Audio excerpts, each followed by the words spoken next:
함께 하나님 말씀 보겠습니다. 하나님 말씀은 구약성경 시편입니다. 시편 107편입니다.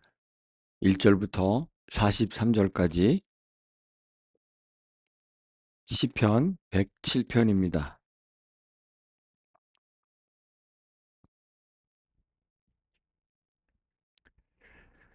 우리 한 절씩 길지만 교독하겠습니다.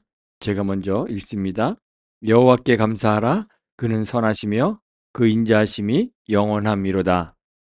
여호와의 속량을 받은 자들은 이같이 말할지어다. 여호와께서 대적의 손에서 그들을 속량하사 동서남북 각 지방에서부터 모으셨도다. 그들이 광야 사막길에서 방황하며 거주할 성읍을 찾지 못하고 줄이고 목이 말라 그들의 영혼이 그들 안에서 피곤하였도다. 이에 그들이 근심 중에 여호와께 부르짖음에 그들이 고통에서 건지시고 또 바른 길로 인도하사 거주할 성읍에 이르게 하셨도다. 여호와의 인자하심과 인생에게 행하신 기적으로 말미암아 그를 찬송할지로다. 그가 사모하는 영혼에게 만족을 주시며 줄인 영혼에게 좋은 것으로 채워주심이로다. 사람이 흑암과 사망의 그늘에 앉으며 곤고와 쇠사슬에 매임은 하나님의 말씀을 거역하며 지존자의 뜻을 멸시함이라. 그러므로 그가 고통을 주어 그들의 마음을 겸손하게 하셨으니 그들이 엎드러져도 돕는 자가 없었도다. 이에 그들이 그 환난 중에 여호와께 부르짖음에 그들의 고통에서 구원하시되 흑암과 사망의 그늘에서 인도하여 내시고 그들의 얽어맨 줄을 끊으셨도다. 여호와의 인자하심과 인생에게 행하신 기적으로 말미암아 그를 찬송할지로다. 그가 논문을 깨뜨리시며 쇠빗장을 꺾으셨음이로다. 미련한 자들은 그들의 죄악의 길을 따르고 그들의 악을 범하기 때문에 고난을 받아 그들은 그들의 모든 음식물을 싫어하게 되며 사망의 문에 이르렀도다. 이에 그들이 그들의 고통 때문에 여호와께 부르짖음에 그가 그들의 고통에서 그들을 구원하시되 그가 그 말씀을 보내어 그들을 고치시고 위험한 지경에서 건지시는도다. 여호와의 인자하심과 인생에게 행하신 기적으로 말미암아 그를 찬송할지로다. 감사제를 드리며 노래하여 그가 행하신 일을 선포할지어로다. 배들을 바다에 띄우며 큰 물에서 일을 하는 자는 여호와께서 행하신 일들과 그의 기이한 일들을 깊은 바다에서 보나니 여호와께서 명령하신즉 광풍이 일어나 바다 물결을 일으키는도다. 그들이 하늘로 솟구쳤다가 깊은 곳으로 내려가니 그 위험 때문에 그들의 영혼이 녹는도다. 그들이 이리저리 구르며 취한 자같이 비틀거리니 그들의 모든 지각이 혼돈 속에 빠지는도다. 이에 그들이 그들의 고통 때문에 여호와께 부르짖음에 그가 그들의 고통에서 그들을 인도하여 내시고 광풍을 고요하게 하사 물결도 잔잔하게 하시는도다. 그들이 평온함으로 말미암아 기뻐하는 중에 여호와께서 그들이 바라는 항구로 인도하시는도다. 여호와의 인자하심과 인생에게 행하신 기적으로 말미암아 그를 찬송할지로다. 백성의 모임에서 그를 높이며 장로들의 자리에서 그를 찬송할지로다.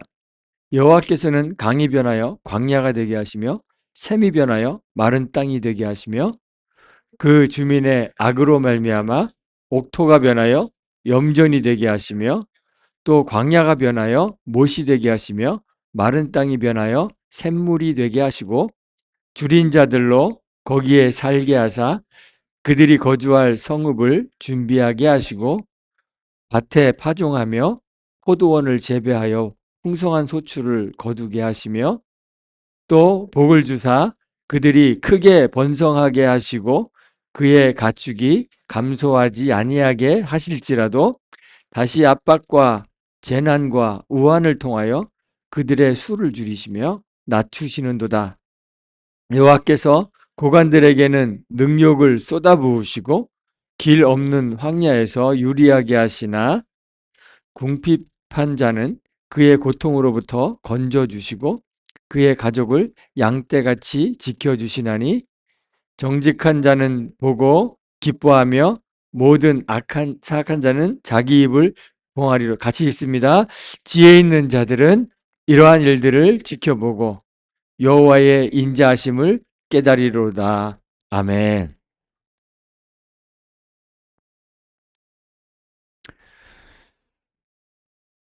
이제 시편이 5권으로 되어 있는 거 여러분들 아시죠? 예, 시편이 5권으로 되어 있는데 이제 지난달에 우리가 4권 마지막을 했고 이제 5권 처음 아, 그 5권으로 들어가게 되었습니다. 신앙을 가진다는 것은 삶을 하나님 다스림 아래 두는 것입니다. 예배하는 날인 주일뿐만 아니라 매일 매 순간이 하나님의 계획과 또 하나님의 섬세하신 섭리 아래에 있다는 사실을 인정하면서 모든 일들을 하나님의 인도하심에 따라서 사는 것, 그것이 바로 신앙인의 삶입니다. 사람들이 잘 몰라서 그렇지 원래 세상은 다 하나님의 섭리 아래 있는 것입니다.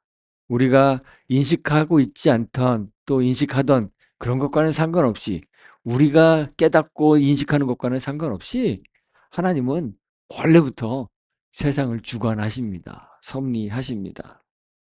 이 세상과 이 세상에 존재하는 모든 것들 그리고 이 세상에서 발생하는 모든 일들, 사건들은 다 하나님이 계획하신 것이고 하나님이 주관하신 것입니다.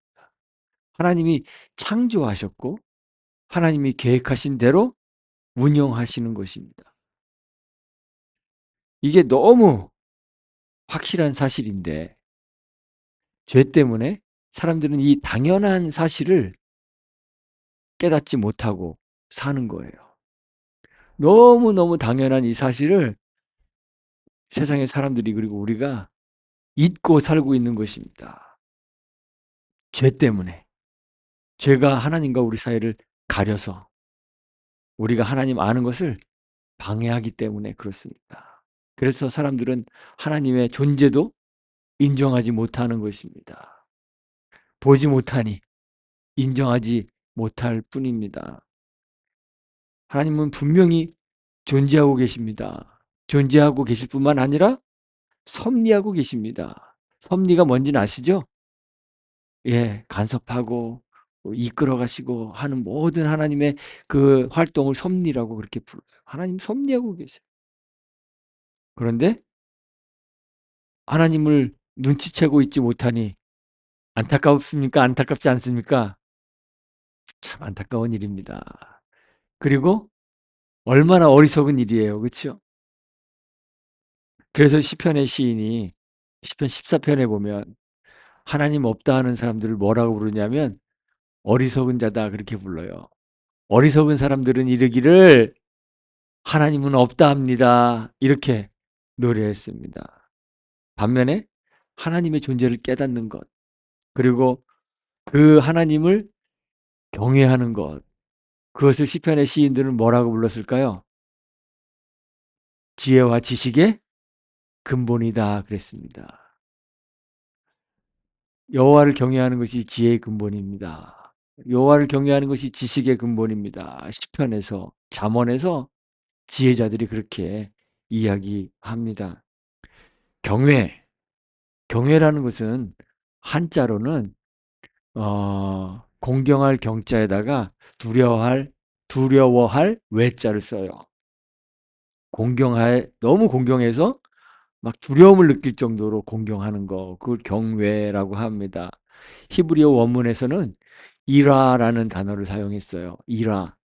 그런데 이 단어에는 본래 그 fear, 두려움이란 뜻이 있고, 그 다음에 또 다른 뜻으로는 reverence, 우리가 존경하다, 공경하다 할 때 쓰는 그 reverence라는 단어가 뜻이 이 두 안에 다 들어있는 거예요. 그래서 이 하나님을 경외한다라는 것은 두려워하고 공경하는 거예요. 그런데 이 두려움이 일반적인 공포하고는 저는 다르다고 생각합니다. 막 공포 영화 보면 막 무섭잖아요. 그렇죠? 그리고 어두컴컴한 밤거리를 지나가려 그러면 괜히 등골이 오싹하고 무섭고 그런 경험 있으시잖아요. 그렇죠? 제가 옛날에 저기 어, 그 흑인들이 많이 산다는 위험한 동네에 밤에 한번 차를 타고 길을 잘못 들어서 들어갔는데요. 정말 무서워서 죽는 줄 알았어요. 너무너무 무서워요. 막.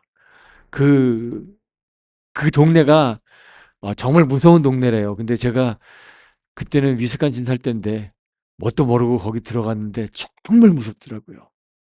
특히 밤이니까. 근데 그런 무서움을 이야기하는 게 아니에요. 하나님을 경외한다고 할 때는. 저는 이 두려움을 어떤 대상을 향한 존중, 그리고 너무너무 소중히 여기는 데서 오는 그러한 조심스러움이다. 이렇게 이해하고 싶어요. 하나님을 경외하는 것은 너무너무 조심스러운 일이에요. 그냥 함부로 해서 하면 안 되는 그런 너무너무 조심스러운 일이라서 그것을 경외다. 이렇게 이야기한다고 저는 이해하고 싶습니다. 하나님을 경외한다는 것은 하나님을 공포의 대상으로 여기는 것이 아니에요. 무작정 무서워하는 것이 아니에요. 하나님의 살아계심을 깨닫고 우리의 삶과 그리고 세상에 대한 그분의 주권을 인정하는 거예요. 그분이 다스리고 그분이 계획하시고 그분이 인도하시고 모든 세상의 일들이 하나님의 그 섬세하신 계획과 섭리 안에 있다는 것을, 그 주권을 인정하는 거예요. 하나님의 위엄을 인정하는 거예요. 하나님의 말씀은 반드시 실현돼야 하고 실현될 것이고 실현되는 것, 그 위엄을 인정하는 거예요. 그러니까 조심스러운 거죠. 하나님의 말씀에 조심스럽게 우리가 그 말씀에 순종하게 되는 것. 그런 것이 경외라고 저는 그렇게 생각합니다. 하나님을 경외하는 우리의 그 삶의 여정이 하나님의 손 안에 있다는 것, 그것을 고백하는 것이 신앙이에요. 우리의 삶이 하나님의 손 안에 있습니다. 하나님이 계획하신 그 계획에 우리가 그렇게 성취돼 가며 살아가는 것, 그것이 우리의 삶입니다. 이것을 고백하는 거예요. 이걸 고백하게 되면 우리 속에서 뭐가 흘러나오는지 아세요? 감사가 흘러나와요. 찬양이 흘러나올 수밖에 없어요. 왜요? 우리는 무식하잖아요. 그치요? 그러니까 정말 좀 무식해 보이는데 좋은 말로 표현하면 무지하고, 그쵸? 우리 그렇잖아요. 할 수 없는 것들이 무능력하고, 할 수 없는 것들이 많아요. 그래서 우리가 그냥 하나님이 우리를 니네 맘대로 살아라 내던져 버리면 우리는 무식해서 자꾸 딴 데로 가고, 딴 길로 가고, 해서는 안 되는 일 자꾸 하게 되고, 또 해야 되는 일 무능력하니까 못하게 되고, 그래요. 그런데 만약 우리의 삶이 하나님의 그 섬세한 계획과 인도 안에 있다는 사실을 믿으면 우리의 삶이 어떻다는 거예요? 하나님의 계획대로 착착착착착착 이루어가고 있다는 사실을 믿는 거잖아요. 그러면 감사가 나올까요? 안 나올까요? 자동적으로 감사가 나오는 거예요. 나 혼자 이 세상을 산다면 나는 정말 무식한, 무능력한 삶을 살 뿐인데 하나님이 하나님의 선한 계획을 이루는데 나를 사용하셔서 착착착 하나님의 뜻대로 나의 삶을 인도해 가시는구나. 얼마나 감사한 일이에요. 감사와 찬양이 흘러나오는 거예요. 시편 안에는 감사와 찬양의 시들이 그래서 많아요. 그런데 그 시들을 보면 하나님의 섭리에 대한 믿음 때문에 부르는 찬송이에요. 왜 그렇게 알 수 있느냐? 시편의 시들 가운데는 현재의 만족스러운 상황 때문에 현재에 너무 편안하고 너무 안정되고 너무 가진 것 많고 좋아서 막 감사하고 찬양하고 하는 시가 많을까요? 많지 않을까요? 많지 않습니다. 시편의 시들을 보세요. 대부분의 시들이 시인들의 고통을 토로하는 시들이에요. 시인들이 다 하나님, 내가 왜 이렇게 힘듭니까? 어떤 시인은 그렇잖아요. 아니, 저 나쁜 놈들은 무지무지하게 잘 사는데 나는 왜 이렇게 힘드나요? 이런 시들이 있잖아요. 그런데 그런 시들이라도 그 시들의 끝에 시인은 뭐로 끝나요? 대부분의 시들이 감사와 찬송으로 끝납니다. 왜요? 지금 나의 이 고통도 하나님의 그 선하신 계획 안에 있는 것이고 하나님의 그 선하신 섭리 안에서 이루어져 가고 있는 것을 믿는 거예요. 시인들이 그렇게 믿습니다. 그리고 하나님은 선하시기 때문에 우리를 결국은 종래에는 하나님의 그 선한 목적을 이루는데 사용하실 것이라는 사실을 아는 거예요. 우리가 도달해야 될 그 시편에서 이야기하잖아요. 푸른 풀밭과 뭐 맑은 시냇물가. 그 아름다운 곳으로 우리를 결국은 인도해 주실 것이라는. 그래서 사망의 음침한 골짜기를 다닐지라도 해를 두려워하지 않고 주의 지팡이와 막대기가 나를 안위하신다는 그 믿음을 가지고 삶을 살아가는 거죠.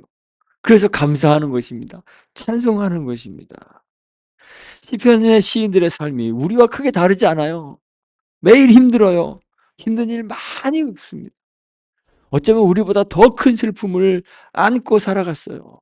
우리보다 더 견디기 힘든 그러한 시련의 기간을 성경의 인물들이 아주 오래오래 겪습니다. 우리는 조금만 힘들어도 아, 하나님 왜 이렇게 오랫동안 나를 이렇게 힘들게 하시나요? 그러잖아요. 근데 바울 보세요.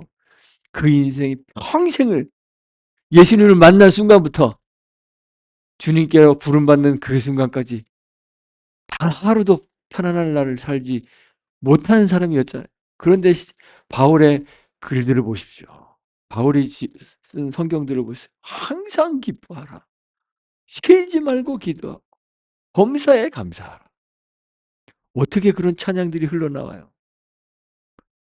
하나님이 나를 그 의의 면류관을 받는 그 길로 인도하고 계신다는 믿음 때문에 그런 거예요.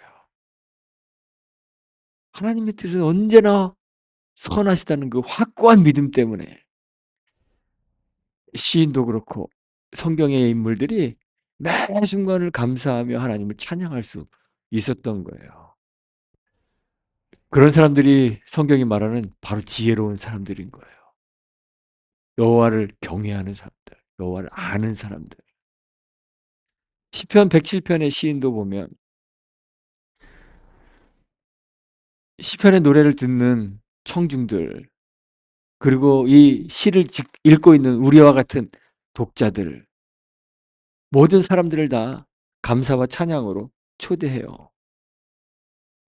이 노래들을 보면 시편 107편 여러분들이 지금 다 읽으셨잖아요. 근데 이 시편을 보면 이 노래 속에 있는 사람들이 편안한 사람들이 아닙니다. 다 근심 중에 고통 가운데 부르는 노래입니다. 이 시편 쭉 읽어보셨잖아요. 여기 보면 근심 중에 고통 중에 이러한 글이 계속 반복해서 나타나요. 아주 여러 번 등장하고 있습니다. 이 시편을 읽다 보면 마치 시인이 그렇게 생각하고 있는 것 같아요. 인생의 특징이 뭐냐? 한마디로 말해봐라. 그러면 인생의 특징은 고통입니다. 그렇게 말하고 있는 것 같아요. 이 43절까지 있어서 좀 긴 시잖아요. 그런데 이 긴 시 안에 시편이 시인이 네 종류의 사람의 그 감사를 적고 있어요. 첫 번째 감사의 노래가 4절부터 9절에 나와요. 그들은 광야 사막길에서 방황하며. 이게 어떤 사람이에요? 사막길에서 방황하는 사람입니다. 사막이 어떤 곳인가요? 사막은 편안하고 막 안락하고 풍요롭고 그런 곳으로 주로 묘사됩니까? 아니면 살기 힘들고 빡빡한 곳으로 묘사되나요? 사막 그러면 살 수가 없는 곳이에요. 굶주림으로 고통받고 있습니다. 이 시에 글이 나와 있어요. 줄이고 목이 마르고 큰 갈증으로 고생하고 있습니다. 목이 마릅니다. 그래서 심지어 그의 영혼까지도 피곤하다. 5절에 그렇게 기록되고 있어요. 근심 가운데 있습니다. 그런 사람들이 부르는 노래예요. 두 번째 감사의 노래는 10절부터 16절에 나와 있어요. 이거 어떤 사람들인가요? 10절 보면 사람이 흑암과 사망의 그늘에 앉았다 그래요. 곤고와 쇠사슬에 매였다 그래요. 이걸 딱 들으면 어디에 있는 사람이 생각나요? 쇠사슬에 묶여 있어요. 감옥에 있는 사람 생각나잖아요. 그렇죠? 침침하고 냄새나고 더러운 그 감옥에 갇혀서 발에는 착고가 채여지고 쇠사슬에 묶여 있는 그런 그림이 머릿속에 그려지잖아요. 고통의 원인이 분명히 나와 있습니다. 11절에 보면 하나님의 말씀을 거역했습니다.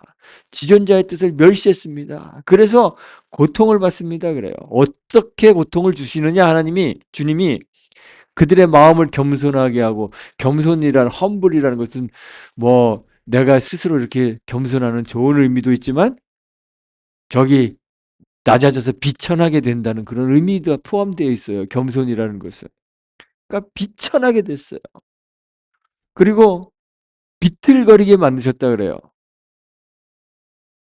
술 먹고 기분 좋아서 막 비틀거리는 게 아니라 자기를 자기가 통제할 수 없는 그래서 육체가 연약해져서 비틀거리는 그런 상태를 말하는 거예요. 엎드러졌습니다. 어디에도 도움을 얻을 수 없는 그런 사람이 되었어요. 그런 사람이 지금 노래하고 있는 거예요. 세 번째 감사의 노래는 17절부터 22절에 있습니다. 이 사람들은 아예 17절 보면 미련한 자들은 그럽니다. 미련한 사람들입니다. 미련한 사람은 어리석은 자랑 이렇게 일맥상통하잖아요. 그렇죠? 그러니까 하나님 잘 모르는 사람들이겠죠. 하나님 없다 생각하는 사람들이겠죠. 이 사람들은 죄악의 길을 따릅니다. 악을 범했습니다. 그래서 고난을 받습니다. 어떤 고난을 받느냐? 모든 음식물을 다 싫어하게 됐다 그래요. 그리고 사망의 문에 이르렀다 그래요. 보통 언제 밥맛이 없어요? 예. 몸이 막 아파서 죽을 병에 걸리면 곡기를 끊는다 그러잖아요. 그렇죠? 밥맛이 없어지잖아요. 지금 병에 걸렸습니다. 죽을 병에 걸려서 입맛이 떨어집니다. 음식을 먹을 수 없게 되었습니다. 그래서 고통이 극심했습니다. 위험한 지경에 이르렀다. 성경이 그렇게 시인이 그렇게 노래해요. 그런 사람이 지금 부르고 있는 노래예요. 마지막 네 번째 감사 노래는 23절부터 32절에 기록되어 있습니다. 이 사람들은 항해하는 자라고 불렀습니다. 배를 타고 먼 바다에 나갑니다. 큰 물에서 일하는 자라 그랬습니다. 원양어선 탄 사람이에요. 근데 큰 바다에는 그만큼 뭐가 있어요? 큰 폭풍이 파도가 있습니다. 있게 마련입니다. 광풍이 일어납니다. 파도가 칩니다. 시인이 뭐라 그랬냐면 그들이 탄 배가 하늘로 높이 솟구쳤다가 깊은 곳으로 내려간다 그랬어요. 배 타보신 분들 계실 거예요. 뭐 크루즈 같이 큰 배를 타면 뭐 배가 가는지 안 가는지 흔들리는지도 모를 수도 있어요. 그런데 저는 통통배를 한번 타봤거든요. 제가 한번 말씀드린 적이 있죠. 대학교 때 그 낙도 선교 가다가 통통배 타고 파도 치는 날 나갔는데 정말 죽는 줄 알았어요. 너무 무서워서. 진짜 배가 하늘로 솟구쳤다가 바다 밑으로 떨어지는 것 같은 그런 경험을 하는데 아, 엉덩이가 배에 붙어 있어야 되는데 자꾸 떨어져서 너무 무서워서 죽는 줄 알고 막 떨었던 그런 경험이 있습니다. 배가 파도를 따라서 출렁거리는 거 정말 위험한 일입니다. 그래서 시인이 뭐라 그랬냐면 그들의 영혼이 녹을 정도라 그랬어요. 배 안에서 이리 구르고 저리 구르고 술 취한 사람처럼 비틀비틀거립니다. 정신이 쏙 빠졌습니다. 그래서 모든 지각이 혼돈 속에 빠졌다 그래요. 그런 고통 가운데 노래하는 거예요. 이렇게 다 각기 다른 네 종류의 고난 가운데 있는 사람들이 지금 노래합니다. 이 네 종류의 사람들은 우리 인생을 그냥 표현하는 거예요. 고난과 고생이, 고통이 우리 인생, 우리 인간 존재의 특징이라고 얘기하는 거예요. 그 고난 속에서 이 사람들이 부르짖는 거예요. 하나님을 찾게 돼요. 광야의 사막길에서 방황하던 사람이 6절에 보면 근심 중에 여호와께 부르짖었습니다. 곤고와 쇠사슬에 매여 흑암과 사망의 그늘에 앉았던 사람들도 13절에 보면 그 환난 중에 하나님께 여호와께 부르짖었습니다. 마치 죽을 병에 걸린 사람처럼 모든 음식물을 싫어하고 사망의 문에 걸터 앉아 있던 사람들도 19절에 보면 그들의 고통 때문에 여호와께 부르짖었습니다. 그래요. 마지막으로 배를 타고 항해를 하다가 큰 고통에 빠진 그 사람들도 28절에 보면 그들의 고통 때문에 여호와께 부르짖었습니다. 그래요. 여호와께 부르짖는다는 건 무슨 뜻이에요? 여호와 하나님이 우리의 삶을 주관하신다는 사실을 비로소 인정하고 그분의 도움을 요청하는 거잖아요. 그렇죠? 어리석은 사람이 지혜로운 사람으로 전환되는 거예요. 그러자 어떻게 되었을까요? 여호와께서 구원을 베풀어 주셨습니다. 그들을 고통에서 건졌습니다. 6절에 그렇게 되어 있죠. 거주할 성읍을 찾지 못했던 그들을 7절에 보면 바른 길로 인도하셔서 그들을 거주할 성읍에 이르게 하셨다. 그럽니다. 흑암과 사망의 그늘에서 그들을 인도하여 내셨습니다. 그들을 얽어맸던 쇠사슬을 끊으셨습니다. 감옥의 든든한 노스로 만든 문을 깨뜨리셨습니다. 쇠로 만든 빗장을 깨뜨리셨습니다. 꺾으셨습니다. 죽음의 질병에 앉아 있었던 그 사람을 죽음의 질병에서 고치셨습니다. 그 위험한 지경에서 건지셨습니다. 그리고 29절 마지막에 보니까 광풍을 고요하게 하셨습니다. 물결을 잔잔하게 하셨습니다. 그들을 바라는 항구로 인도하였습니다. 이게 예수님에게서 성취돼요. 예수님이 바다 위를 걸으셨던 적이 있으셨죠? 예, 파도가 막 치는데 제자들이 그 속에서 무서워합니다. 우리가 그 바다 위를 걸으신 게 아니라 그 파도 치는 바다에서 바다를 잔잔케 하셨을 때 우리가 죽게 된 것을 돌아보지 않습니까? 주께서 바람과 바다를 꾸짖으십니다. 평안하게 됩니다. 그러더니 그 배가 그들이 바라던 목적지의 항구에 도달했다고 성경에 그렇게 기록되어 있어요.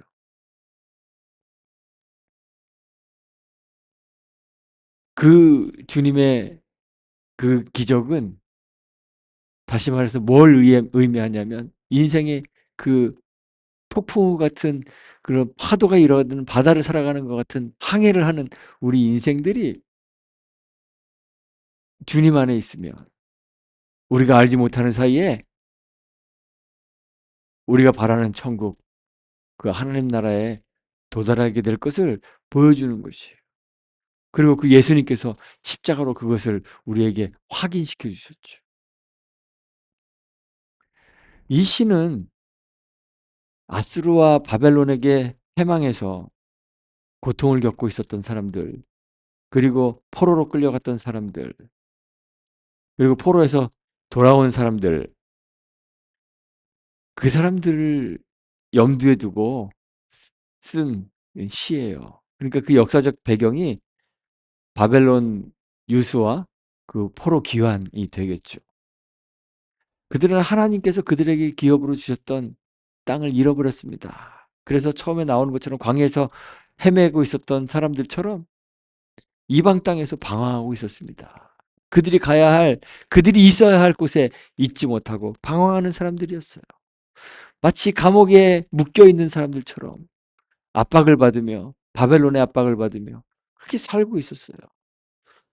마치 회복할 수 없는 중병에 걸린 사람들처럼. 그래서 시편에 보면 유대인들이 이스라엘 사람들이 자기의 수금을 버드나무 가지에 걸었다 그래요. 그리고 바벨론 강가에 늘어져서 앉아 있습니다. 그 좋아하는 노래하는 민족이라고 불렸던 이스라엘이 더 이상 노래하지 않습니다. 죽을 병에 걸린 사람처럼 그렇게 의욕을 상실하고 쭉 늘어져 있었던 그 이스라엘 보여주는 거예요. 생명을 집어삼킬 것 같은 거센 파도 속을 항해하는 것 같은 그런 민족의 운명들을 그리고 있는 거예요. 현대인도 종종 그러잖아요. 인생을 항해에다 비유하죠. 그렇죠? 시인도 인생이 항해와 같다 그래요. 그 수고스러움이, 고통스러움이, 고생스러움이 우리의 인생의 특징이라고 지금 얘기하고 있는 거예요.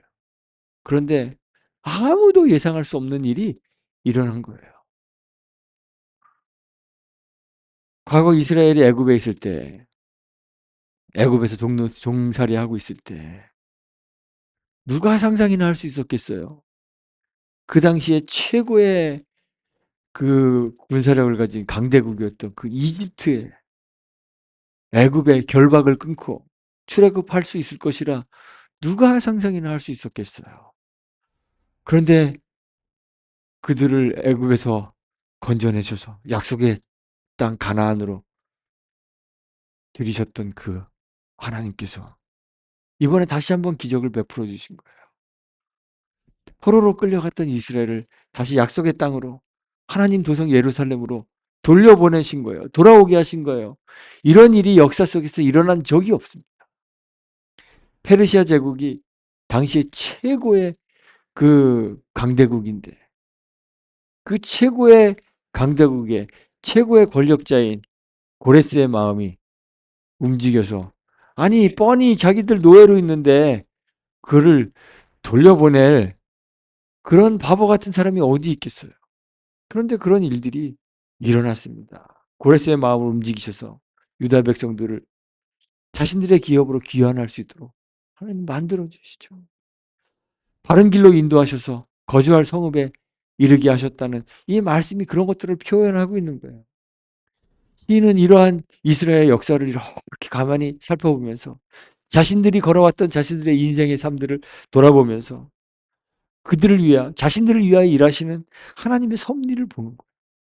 하나님이 자신들에게 얼마나 인자하셨는지 그것을 발견하게 되는 거예요. 하나님께서 세계 가운데에서 하시는 그 일들을 관찰하는 거죠. 강을 변하여 광야하게 되게 하시니 샘을 마른 땅으로 만드시기도 하시고 출애굽에서 다 봤잖아요. 그렇죠? 광야가 강이 강물을 이루고 바다 샘 같은 바다 요단강이 마른 땅으로 변하고 옥토를 염전되게 하시고 반대로 광야를 못이 되게도 하시고 마른 땅이 변하여 샘물 되게도 하시고 하는 이 모든 역사에서 일어나는 일들 누가 하시는 거예요? 하나님이 하시는 거예요. 관찰하는 거예요. 그렇게 만드신 아름다운 곳에 굶주린 자들이 거주하여 살 수 있도록 그렇게 주님께서 거처를 마련해 주시기도 하시고 하나님이 하시는 일들은 우리가 예측하기가 어렵습니다. 예측할 수가 없어요. 포도원의 소출이 풍성하기도 하시지만 가축들이 크게 번성하기도 하시지만 또 하나님께서 그들에게 어떤 때는 재난도 내리십니다. 우환도 내리십니다. 이 모든 일들은 시인이 관찰해 보니까 그런 거예요. 고관으로 대표되는 하나님에 대하여 높아지고 교만한 악을 행하는 사람들은 하나님 낮추시는 일을 하시는 거예요. 겸손하게 하시는 일을 하시는 거예요. 반대로 궁핍한 자 무엇을 대표해요? 낮은 사람, 겸손한 사람들을 대표하는 거잖아요. 그렇죠? 그들을 고통에서 건져주시고 지켜주시는 그런 일들을 하시는 거예요. 우리는 이것이 예측하기가 어려워 보이지만 하나님께서는 하나님의 계획을 가지시고 그런 선한 길로 세상을 인도해 가시는 것을 이 시인이 관찰하게 되는 거죠. 그래서 관찰하면서 하나님의 다스림, 그의 선하신 섭리를 깨닫게 되는 것이에요. 하나님이 얼마나 인자하신 분이신지 그 인자하심을 발견하게 되는 거예요. 그래서 시인이 독자들에게 마지막 절에서 그렇게 권면합니다. 지혜 있는 자들은 이러한 일들을 지켜보고 여호와의 인자심을 깨달으라 그래요. 그렇게 이 시를 마무리 짓습니다. 세상의 대부분의 사람들이 세상의 역사나 또 사람들이 살아가는 이치를 이렇게 헤아리면서 오히려 하나님의 존재를 부정합니다. 시편의 시인이 제가 언급했던 것처럼 하나님 저 나쁜 놈들이 왜 이렇게 잘 살아요. 쟤네들은 재산도 자기가 생각하는 것보다 원하는 것보다 더 많이 벌, 불, 벌고 아 죽을 때도 전혀 뭐 아프지도 않고 그냥 막 이렇게 편안하게 죽고 하나님 너무 세상이 불공평해요. 하나님 도대체 이게 뭐예요? 이렇게 시편의 시인이 막 하나님에게 이야기하잖아요. 우리가 세상을 보면 그래요. 마치 하나님이 없는 것 같아요. 아니 하나님 어떻게 된 게 예수 안 믿는 놈들이 더 잘 살아요? 쟤들은 왜 고통도 안 받아요? 아니 이렇게 신실하게 하나님 믿는데 왜 병에 걸려야 돼요? 하나님 정말 하나님 신실하게 믿는 사람들이 왜 이렇게 배도 고프고 목도 마르고 굶주려야 돼요? 왜 이렇게 힘들어야 돼요? 그래서 사람들이 하나님의 존재를 인식하지 않고 살아가요. 세상의 일에는 하나님이 관여를 안 하시는가 보다.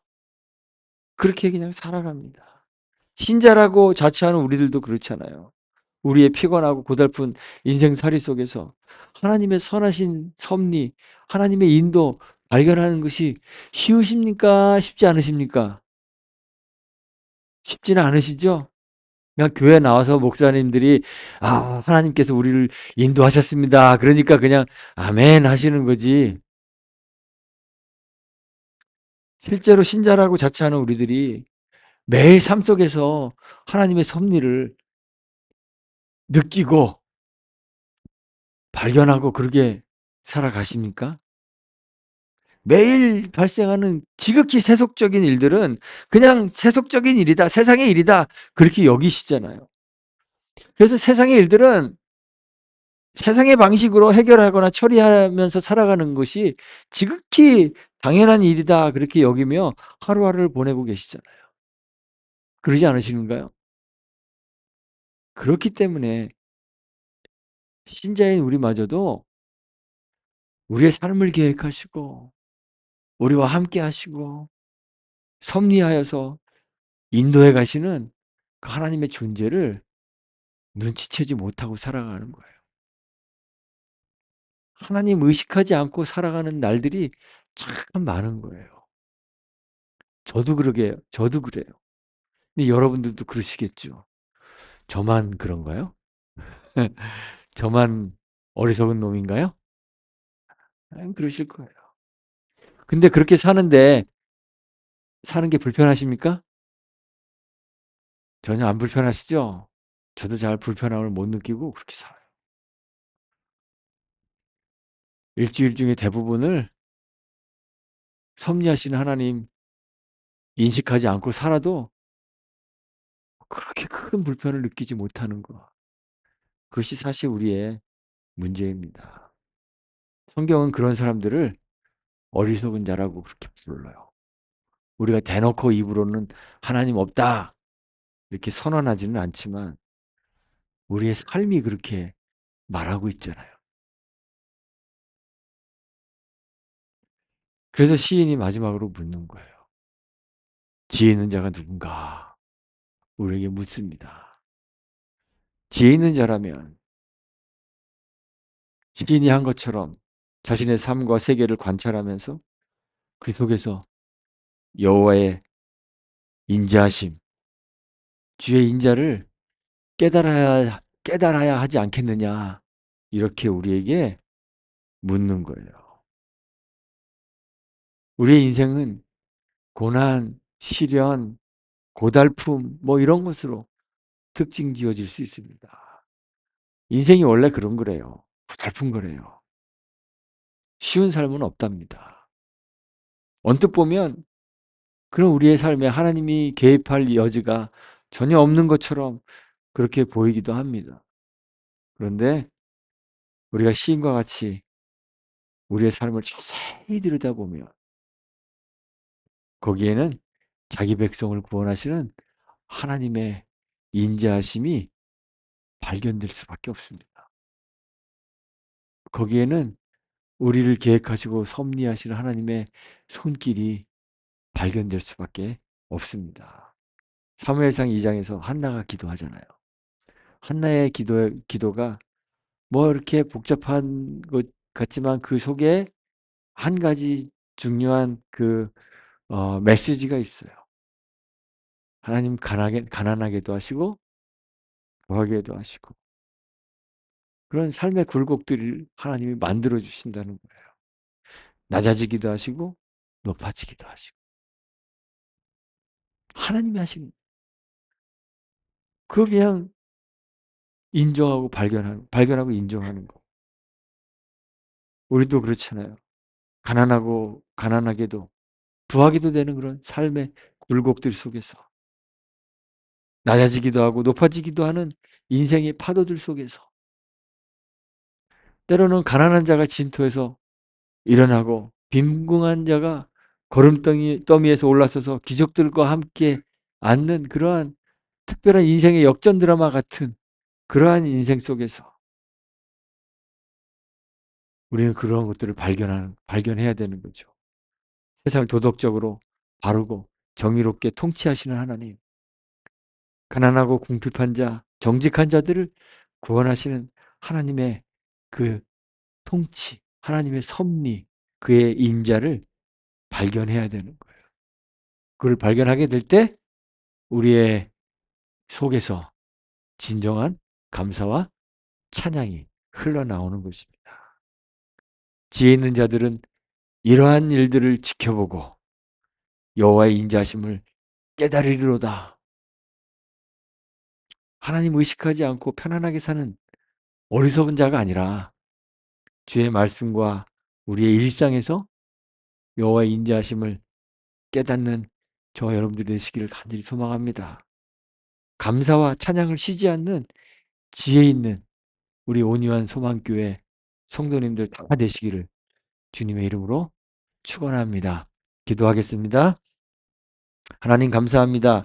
우리가 살고 있는 세상과 우리의 삶을 세밀히 계획하시고 섭리하시며 인도해 주시니 감사합니다.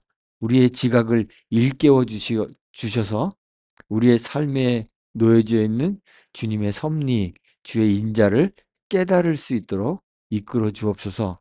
여호와를 경외하는 지혜로 주의 인자하심을 발견하고 끊임없는 감사와 찬양의 삶을 살 수 있도록 복 내려 주시기를 간절히 소망합니다. 감사하며 예수님의 이름으로 기도합니다. 아멘.